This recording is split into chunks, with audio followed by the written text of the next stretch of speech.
J'avance humblement devant ton trône de grâce, Seigneur. J'avance par ton sang qui m'a donné la libre entrée dans le sanctuaire.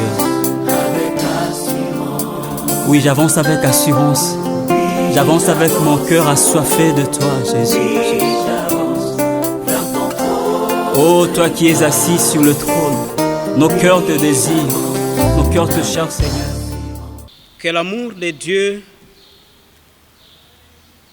que la grâce de notre Seigneur Jésus-Christ et la communion du Saint-Esprit soient notre partage ce jour. Amen. Je vous salue, bien-aimés frères et sœurs dans le Seigneur, et je vous accueille à écouter la parole de Dieu ce jour. Au nom de Jésus-Christ, Amen. Je vous convie à prier avec moi. Seigneur notre Dieu, nous sommes dans ta présence et nous voulons que tu nous parles. Il est écrit qu'au commencement était la parole et la parole était avec Dieu. La parole était Dieu. Elle est venue habiter avec nous parce qu'elle a pris la chair. Nous voulons, Seigneur, que cette parole prenne chair encore aujourd'hui dans la vie de chacun d'entre nous et donne signification, donne paix et tranquillité à quiconque écoute cette parole. Utilise-nous par la puissance du Saint-Esprit. Au nom de Jésus. Amen. Bien-aimés, merci d'être prêts à nous écouter ce jour. Et je remercie Dieu qui nous a donné l'occasion de pouvoir écouter sa parole la fois passée. Le dimanche passé au sujet d'un bon thème que j'ai aimé. Comment le Saint-Esprit agit dans nos moments de souffrance. Il est vrai que nous traversons des moments difficiles, des moments de souffrance. Et le Seigneur nous a dit que, il nous laisse dans un monde de souffrance. Il en était conscient, mais il nous a dit qu'il a vaincu le monde et que nous ne devrions pas avoir peur. Comme il a vaincu, nous aussi, nous vaincrons. Amen. Mais bien aimés, je voudrais aujourd'hui que nous puissions nous atteler à un petit détail. Et je voudrais que nous puissions réfléchir sur nos souffrances et nos responsabilités aux côtés du Saint-Esprit. Comme le Saint-Esprit marche avec nous, agit pour nous aider, comment nous-mêmes pouvons saisir, d'abord comprendre nos problèmes, nos souffrances, et agir à ses côtés pour que nous allions vers notre guérison totale. Je vais aimer que nous puissions lire ensemble Romains chapitre 8, les versets 26 et 27 que nous avons lus encore une fois la fois passée. En Romains chapitre 8, voici ce que la Bible nous dit, le verset 26 et le verset 27. De même, aussi, l'Esprit nous aide dans notre faiblesse, car nous ne savons pas ce qu'il nous convient de demander dans nos prières. Mais l'Esprit lui-même intercède par des soupirs inexprimables. Et c'est lui qui sonde les cœurs. Et celui qui sonde les cœurs connaît quelle est la pensée de l'Esprit, parce que c'est selon Dieu qu'il intercède en faveur des saints. Amen. Bien-aimés, le Saint-Esprit est présenté comme celui qui travaille à nos côtés. Il travaille conjointement avec nous en vue de nous accorder ce que nos cœurs désirent. Il n'est pas loin de nous, il est à nos côtés et il nous aide, il nous accompagne, il nous aide dans nos faiblesses et il intercède pour nous. Et je voulais ce matin, comme je venais de le dire, que nous puissions voir, est-ce que nous avons des responsabilités? Est-ce que nous connaissons aussi nos souffrances qu'il s'agit ici? En tout cas, il importe de les connaître. C'est important de connaître quelles sont nos souffrances, nos faiblesses, selon qu'il est écrit, nos faiblesses, notre faiblesse. Dans le texte de Romains chapitre 8, le verset 26, nous sommes vraiment dans l'obligation de les connaître, afin que, conjointement avec le Saint-Esprit, nous puissions aller marcher vers la guérison, vers le salut dont nous avons besoin chaque jour de notre vie. Cette guérison que nous attendons, cette liberté que nous attendons dans notre vécu de chaque jour. Connaître ces faiblesses ou cette faiblesse a l'avantage de nous aider, bien-aimés, à vivre avec nous-mêmes dans la compassion. Nous pouvons être à mesure d'avoir compassion à nous-mêmes, mais aussi avoir compassion à ceux-là qui vivent à nos côtés. Quand nous connaissons bien ces faiblesses ou cette faiblesse, eh bien, cela va nous aider à donner au Saint-Esprit la place d'agir, lui permettre de pénétrer les réalités de nos problèmes, de pénétrer les réalités de nos souffrances et d'apporter la guérison totale. Parce qu'il existe des faiblesses, bien-aimés, dans nos vies, des fois cachées loin du Saint-Esprit. Et nous ne savons pas, nous ne voulons pas. Ou que, bon, c'est arrivé comme ça, nous ne savons pas lui accorder la place de nous toucher dans le fin fond de notre cœur. Connaître ces faiblesses nous aide aussi à ne pas juger les autres. Parce que des fois, nous jugeons vite les autres parce que nous les avons trouvés dans telle ou telle autre faiblesse. Mais je voudrais que nous puissions connaître ces faiblesses. Donc, je veux que nous y allions, sachant, découvrant nos faiblesses, ou les faiblesses dont il est question ici, mais aussi savoir quelles sont nos responsabilités, et nous serons en train de terminer cette adresse. Quand nous relisons donc Romains chapitre 8, nous y revenons, Romains chapitre 8, le verset 26, la Bible dit, de même aussi l'Esprit nous aide dans notre faiblesse, car nous ne savons pas ce qu'il nous convient de demander dans nos prières. De même aussi, l'Esprit nous aide dans notre faiblesse. La Bible parle ici de notre faiblesse. Le mot traduit par faiblesse, asthénéia, en grec, eh bien, ce mot est le même mot que l'on a utilisé en Matthieu chapitre 8, le verset 17. J'aimerais, pour des raisons de curiosité, que nous puissions lire ce verset. Matthieu 8, verset 17. La Bible dit ceci.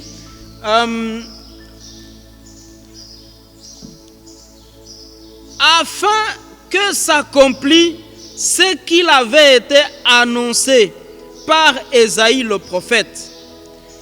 Il a pris nos infirmités et il s'est chargé de nos maladies.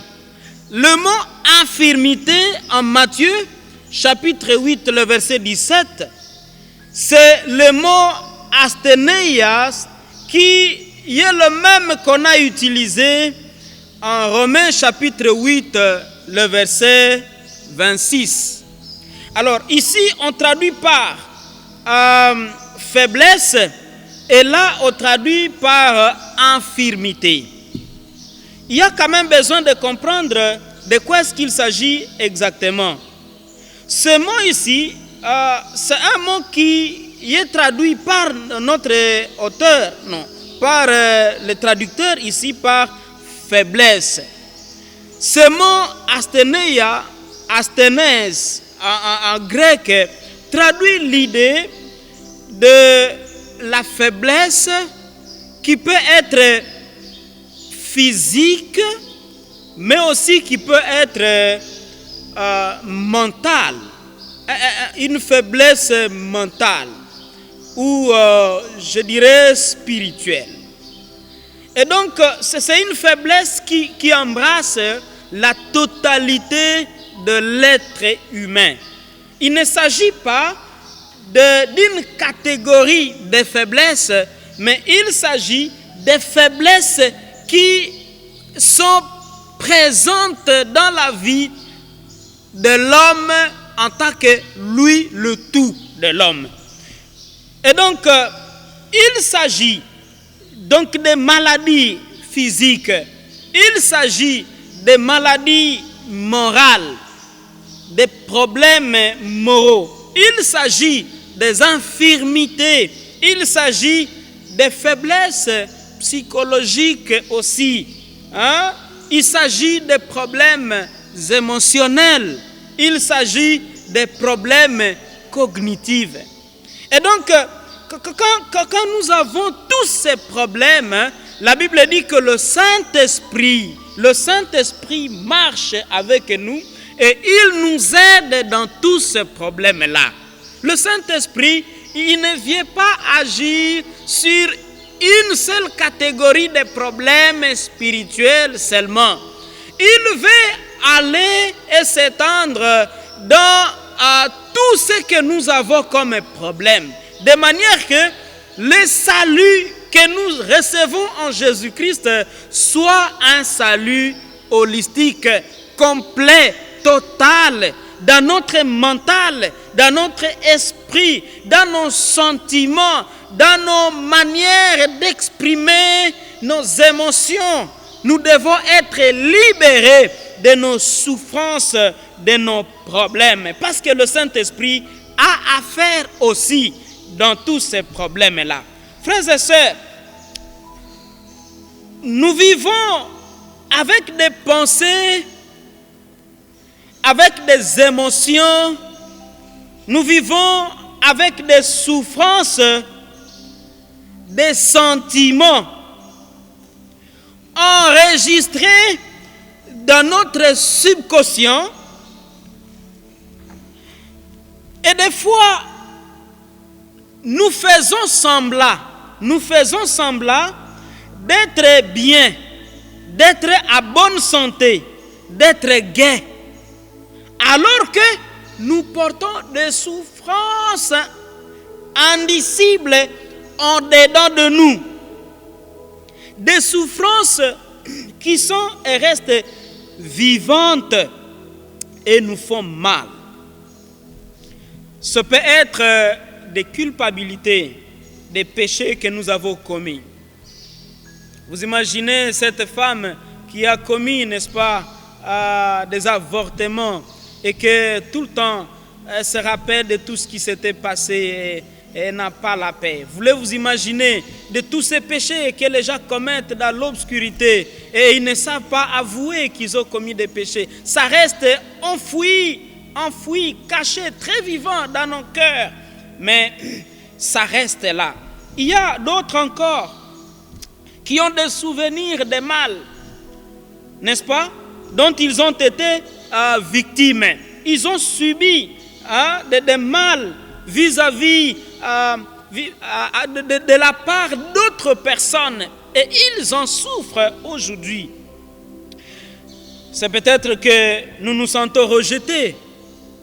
C'est peut-être que nous nous sentons humiliés, trahis, mal aimés ou moins aimés. C'est peut-être que nous nous sentons inutiles. C'est peut-être que nous nous trouvons incapables de faire du bien qui soit acceptable par d'autres gens. C'est peut-être que nous vivons une situation telle que nous avons été victimes des abus, des abus sexuels, des maltraitances physiques, morales ou, c'est pas moi, psychologiques. C'est peut-être que nous avons été... on a offensé contre nous et que nous portons des colères, de l'amertume, des déceptions. C'est peut-être que nous avons subi des expériences malheureuses dans notre vie passée. Et nous continuons à vivre avec ce poids dans nos cœurs. Même quand nous sommes remplis du Saint-Esprit, même quand nous pouvons parler en langue, il y a des réminiscences. Nous continuons à nous rappeler des anciennes expériences et ça nous fait mal dans notre cœur. Et nous faisons semblant, nous rions avec les autres, nous sommes en joie avec les autres, comme si tout va bien alors que tout va mal. Nous faisons le semblant, nous faisons le semblant.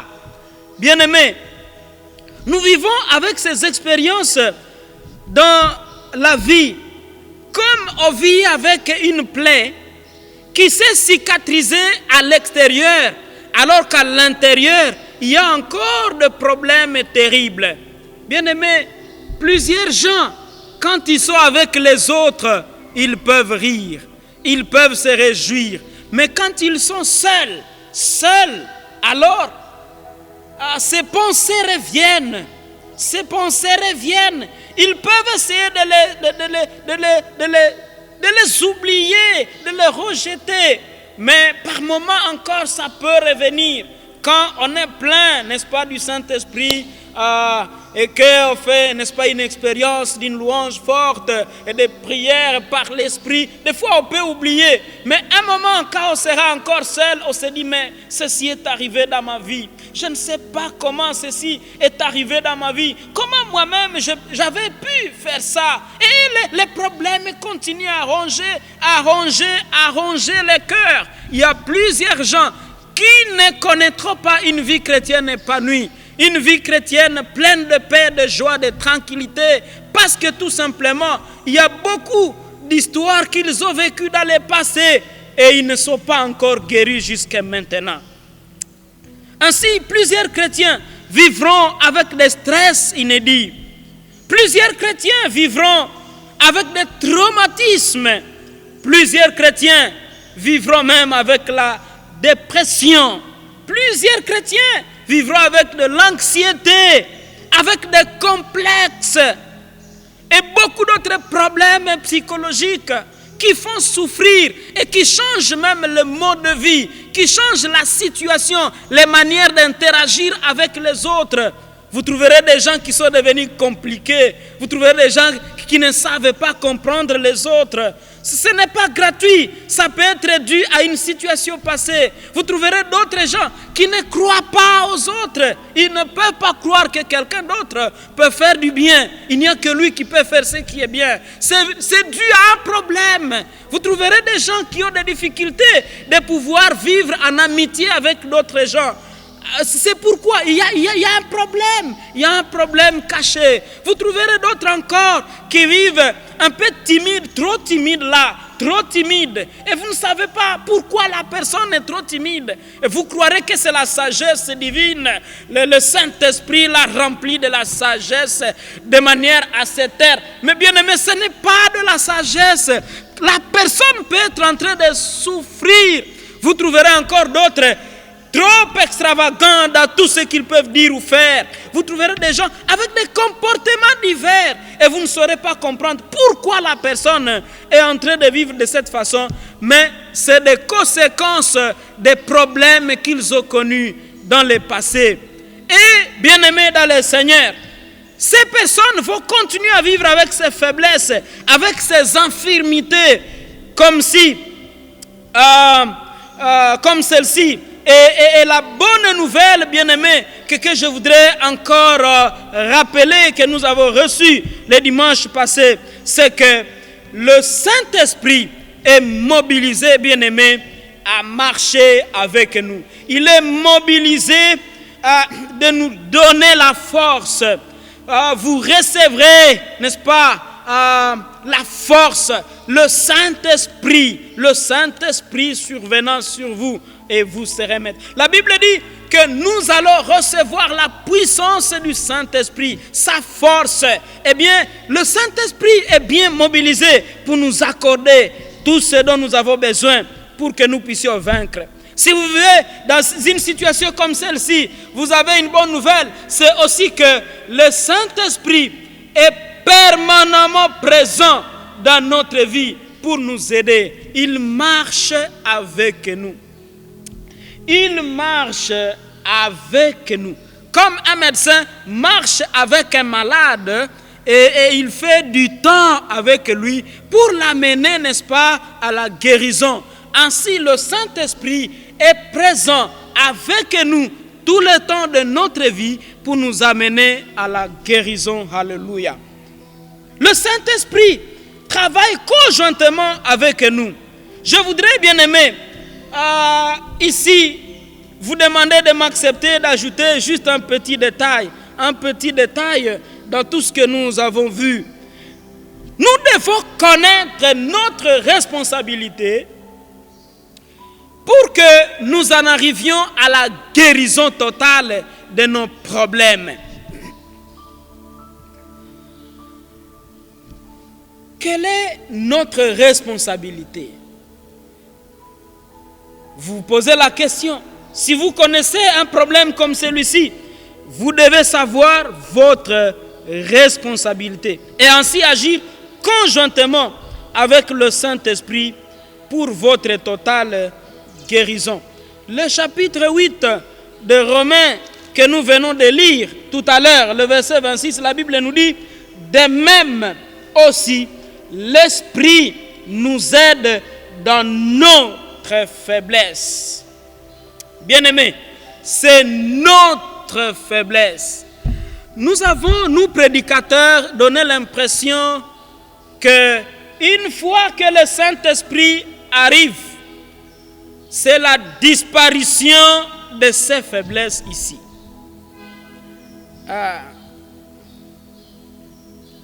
Je ne suis pas en train de douter, bien-aimés, de l'action du Saint-Esprit dans la vie d'une personne. Mais je vais vous dire que ce n'est pas automatique. Le Saint-Esprit n'agit pas avec nous comme faisant de l'automatisme. Il n'est pas non plus mécanique. Le Saint-Esprit vit avec nous et il nous demande de reconnaître en tant que chrétiens et dans notre situation, nous avons des faiblesses. Et ici, je vais vous appeler d'abord à la première responsabilité. C'est celle de reconnaître que vous avez des faiblesses. Il y a des gens qui sont très saints, plus saints que Dieu même. Bien-aimés, vous avez des faiblesses. Et tant que vous ne reconnaissez pas que vous avez des faiblesses, vous n'aurez pas aussi la facilité de trouver la guérison dont vous avez besoin. Vous continuerez à souffrir de vos problèmes. Laissez-moi vous dire par un exemple. Pour que quelqu'un vienne, par exemple, au salut en Jésus-Christ, la première chose que nous vous disons, c'est que la personne doit reconnaître qu'elle est pécheresse, qu'elle vit loin de Dieu et qu'elle a besoin de Dieu pour être sauvée. Tant que la personne n'a pas encore compris, tant que la personne n'est pas encore convaincue qu'elle est alors loin de Dieu, elle ne peut pas alors trouver ce cri de son cœur qui fait appel au Seigneur.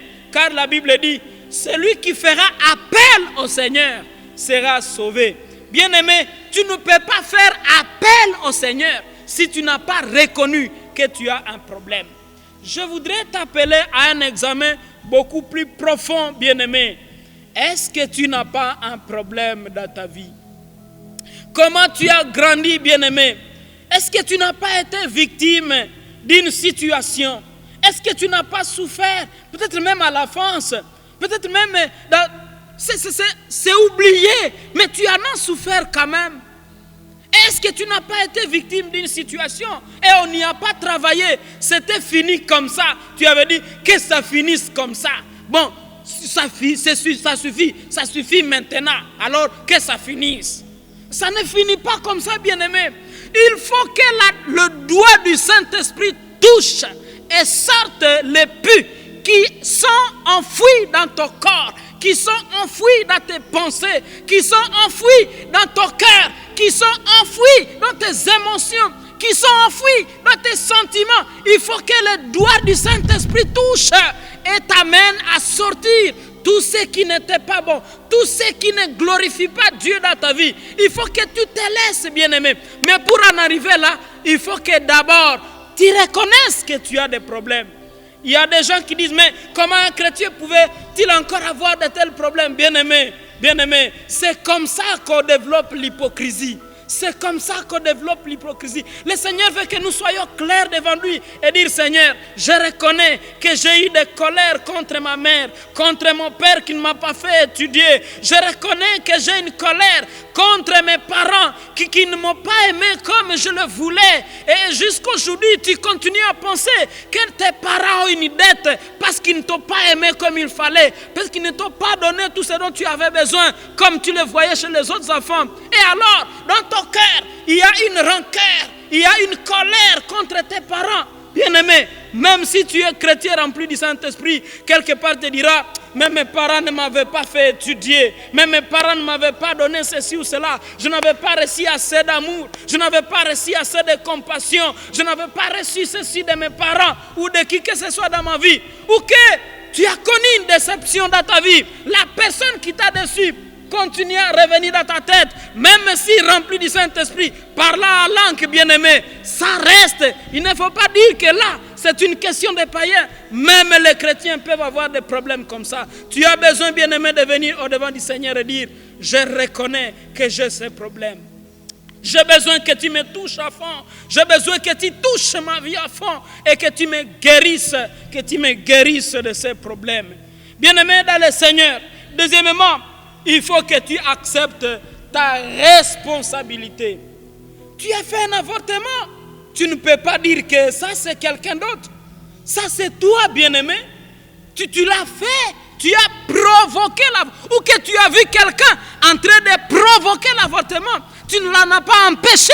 Tu as péché contre Dieu toi aussi.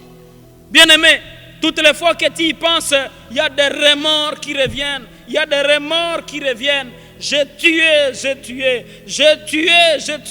Bien-aimé, tu as besoin de reconnaître et d'accepter ta responsabilité dans ton problème. Il est vrai que d'autres problèmes peuvent venir des hérédités et des expériences dues à la vie que nous menons chaque jour. Mais bien-aimé, il y a encore d'autres où tu es responsable. Tu avais été responsable. Est-ce que tu peux accepter cette responsabilité? Peut-être que tu ne sais pas te pardonner. Tu ne sais pas te pardonner. Tu dis, mais c'est moi qui ai fait ça. Vraiment, moi, j'avais fait ça aussi. Oh, tu as demandé pardon plusieurs fois à Dieu. Et tu continues toujours à demander pardon. Tu continues toujours à demander pardon. Tu n'as jamais cessé à demander pardon.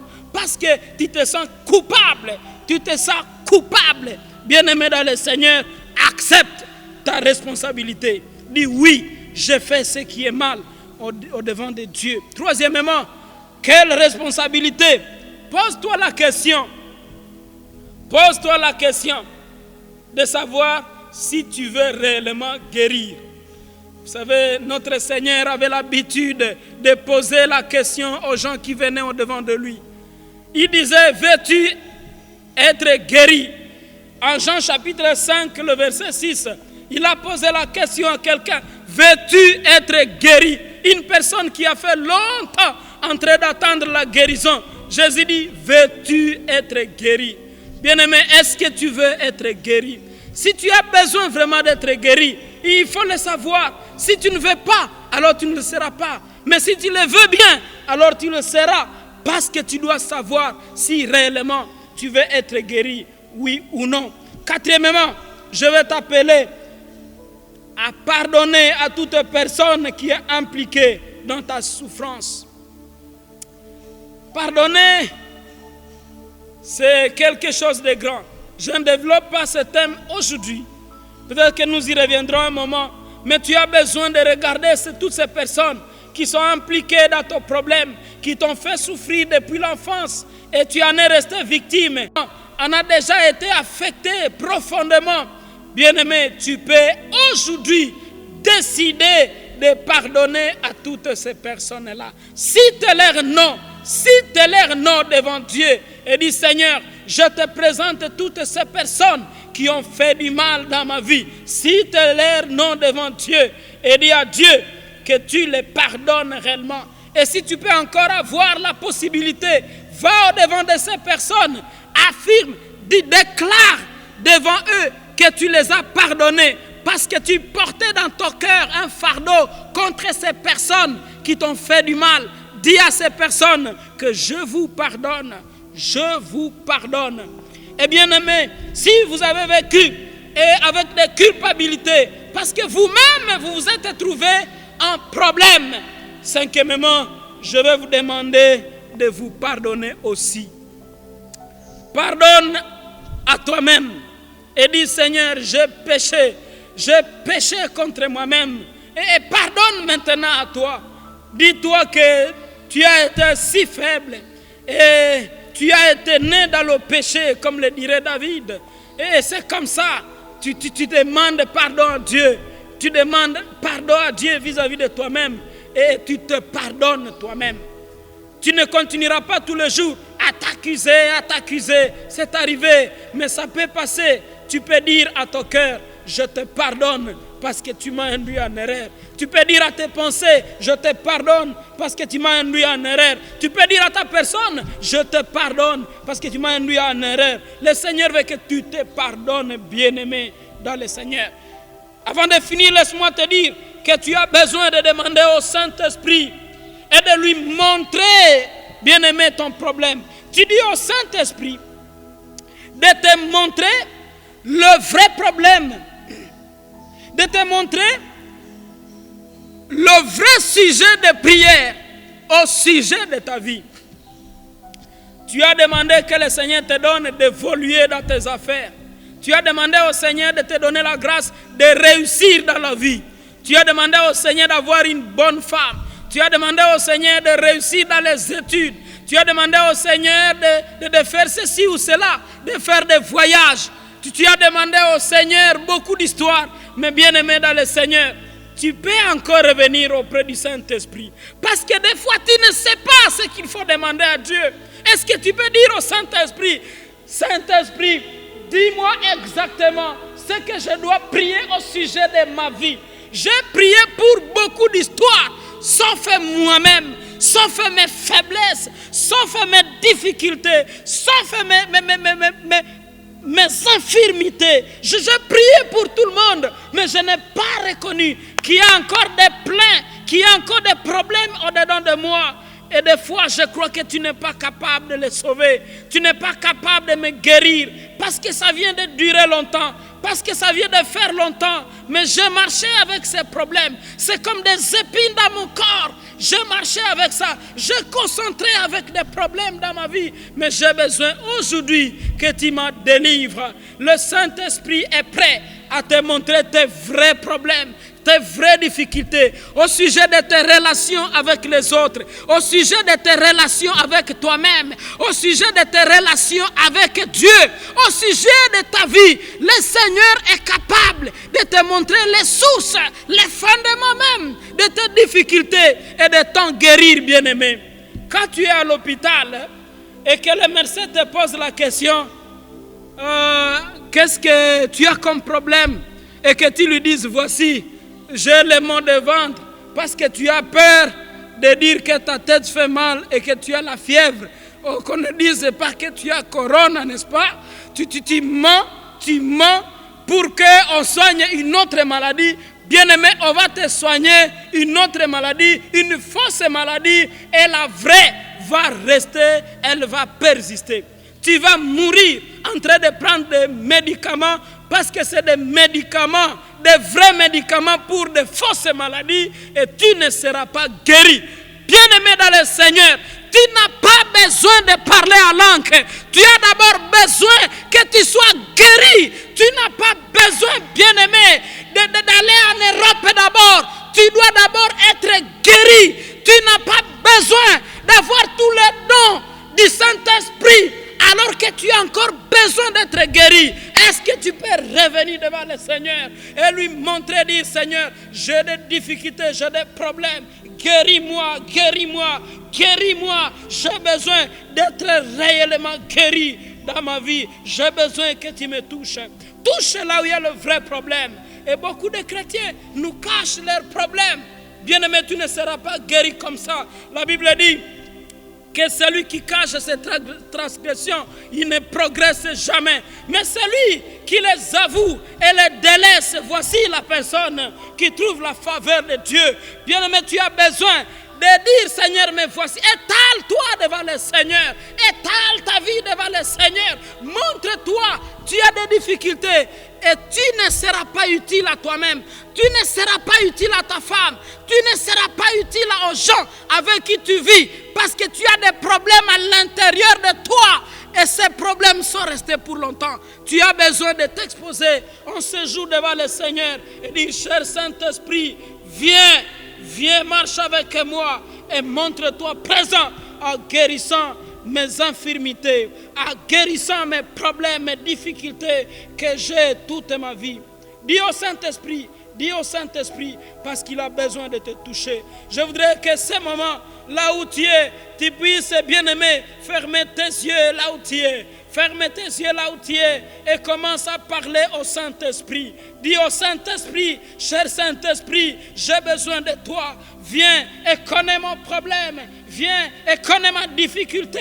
Viens et connais mes infirmités. Parce que Christ est venu pour porter nos infirmités, pour se charger de nos maladies. J'ai besoin de la guérison et de la guérison totale du Saint-Esprit dans ma vie. Parle maintenant au Saint-Esprit parce qu'il est présent. Il va te toucher. Et je vais te dire qu'il ne s'agit pas seulement des problèmes spirituels. Il ne s'agit pas seulement des problèmes psychologiques. Il ne s'agit pas seulement des problèmes émotionnels. Il ne s'agit pas seulement des problèmes cognitifs. Il s'agit aussi des problèmes physiques, bien-aimés. Si tu as des maladresses, si tu as des problèmes dans ton physique, dis au Saint-Esprit, j'ai besoin de ta guérison. Au nom de Jésus-Christ, j'ai besoin de voir quelque chose qui change dans ma vie à cause de la puissance du Saint-Esprit qui agit présentement dans ma vie et dans mon corps, dans mon esprit. Tu as besoin de t'étaler devant le Saint-Esprit. Prions le Seigneur bien-aimé. Cher Saint-Esprit, je te demande une chose. Révèle-toi vrai dans la vie et dans le cœur de ces bien-aimés qui soupirent après toi. Que la réalité de l'action puissante du Saint-Esprit qui sauve et délivre se manifeste dans son corps selon sa foi aujourd'hui et maintenant au nom de Jésus-Christ. Je demande que ta vie soit une réalité dans sa vie et que tu lui donnes la paix. Tu connais, Seigneur, quiconque crie au-devant de toi et qu'il a besoin de ta guérison. Cher Saint-Esprit, viens et manifeste, révèle ta puissance dans sa vie, dans son corps de mort.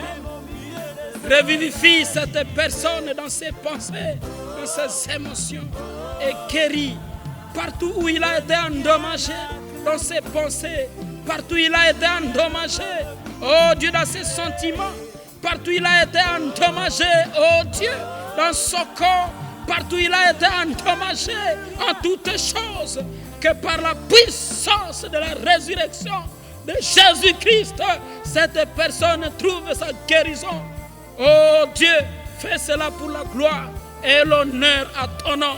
Nous te le demandons au nom de Jésus-Christ, notre Seigneur. Amen. Que le Seigneur bénisse sa parole. Amen.